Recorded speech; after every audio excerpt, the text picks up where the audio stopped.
I reminded him that my intent was to be on the first descent, so that's why I was on board. You just mentioned a previous incident. Can you go into detail what you understood happened? Or were you present for that incident? I was present. Can you please talk about that incident? Well, we attempted to launch the Titan, and we experienced some issues, and when they were pulling it back up onto the deck, I believe what happened was that it came up and the crane was pulling it up the ramp.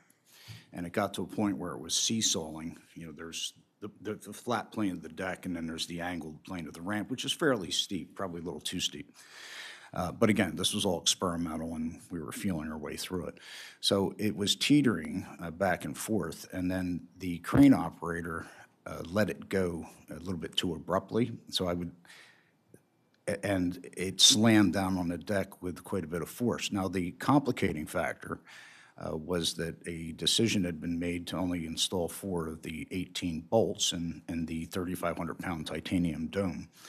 And that decision was made. I was there when the decision was made. I was not, I did not articulate any opinions one way or the other.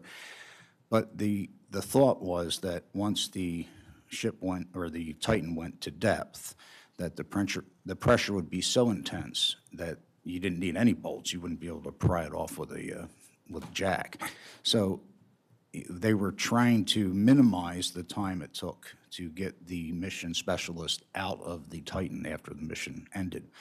And that decision was made. The problem was no one anticipated that the platform was going to be dropped with such force. And you're also in the North Atlantic, so the ship's going up and down. There's a lot of factors that combine together. The force of the platform hitting the deck of the, was that the Horizon Arctic that you're, yeah. The Horizon Arctic, it just basically sheared off several bolts, and they shot off like bullets. And as you know, the titanium dome fell off. Yes, thank you.